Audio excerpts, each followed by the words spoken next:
السلام علیکم خو ملګرو چرته تاسو غواړئ چې په خپل فیسبوک آی ډي کې خسته بای ولګوي نو دا ویډیو تر اخره پورې ضرور وګورئ یو داسې اپلیکیشن مې د پندنوري کې راوړی چې په دې اپلیکیشن کې به تاسو ته ډیر زیات مختلف بایوګانې میلاو شي تاسو هر یو بایو په یو کلیک سره کاپی کولای شئ او په خپل آی ډي کې لګولای شئ څنګه چې تاسو زما د موبایل په سکرین باندې ښکاري نو دا کوم اپلیکیشن د څنګه به تاسو د دینه بایو کاپی کوئ په خپل آی ډي کې به لګوي ټول طریقه د درغې ویډیو تر اخره پورې وګورئ ولدي نه مخکې کو تر اوسه پورې تاسو زموږ چینل ټیکنیکل پښتو نه سبسکرایب کړئ دا ضرور سبسکرایب کړئ بیا به زموږ راتلونکي هر یو معلوماتي ویډیو به تاسو ته په ټایم باندې په خپل در رسي وګورئ دا اپلیکیشن د دې لینک به تاسو ته په یوټیوب کې په ډسکرپشن کې میلاو شي او کوم ملګری چې زموږ دا ویډیو فیسبوک کې ګوري تاسو ته د ویډیو د پاسه هم لینک میلاو شي او د ویډیو په کمنټ کې به هم تاسو ته لینک میلاو شي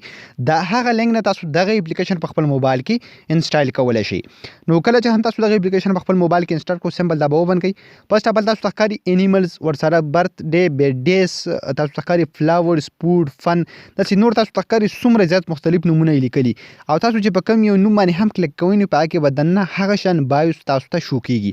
نو ګوزل ته کلیک واخلم په فلاورز باندې نو په دې کې به ډیر زیات مختلف ګلونو والا بایوګانې ماته شو شي تاسو ښکاری ټول ګلونه دي دا چې تاسو په بل یو نوم باندې کلیک کوئ نو هغه تاسو ته ټول شو کیږي و زه غواړم چې دا یو بایو په خپل آی ډي کې ولګم تاسو ښکاری دا څومره زبردست بایو دی چې تاسو نور وګورئ په دې کې ډیر زیات مختلف بایوز به تاسو ته میلاو شي نو تاسو په ځان اخیسته بایو ګورئ هغه به تاسو څنګه لګوي سمپل بل ته کلیک واخلئ په دې کاپی باندې تاسو ښکاری کاپی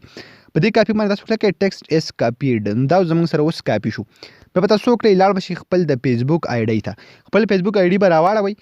نو تاسو بیا څه وکړئ لږ لاندې بلال شي دلته به تاسو ته لیکلي وي ایډیټ پروفایل تاسو ته ښکاري دلته دې ځای هم تاسو بایو لګولی شي او دلته که تاسو الریډي بایو لګېدلي وي نو سمپل په هغې باندې به کلیک وکړئ نو تاسو ته به بل یو اپشن درکړي تاسو ته ښکاري ایډیټ بایو په دې باندې به کلیک کړئ دلته هم تاسو لګولی شي زه به سمپل په ایډیټ پروفایل باندې کلیک کوم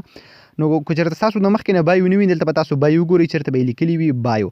هغه بایو باندې به تاسو کلیک کوئ نو الریډي دلته زما یوه بایو لګېدلې نو دلته یې لیکلي ایډیټ تاسو به څه وکړئ سمه په ایډیټ باندې به کلیک کوئ بیا به په ایډیټ بایو باندې کلیک کوئ که الریډي تاسو بایو یا به ختمه کوئ که نه وي نو دلته به دا ځای خالي وي تاسو به خپله نوی بایو چې دی هغه به تاسو پیسټ کوئ او سمبل به کلیک واخلئ دلته په سیو باندې نو کله چې هم تاسو په سیو باندې کلیک واخلئ ستاسو چې کومه نیو بایو ده هغه به تاسو په پروفایل کې ولګي او ستاسو پروفایل به ډیر زیات مزهناک او ډیر زیات ښایسته ښکاري تاسو ته ښکاري زه دا ریفریش کوم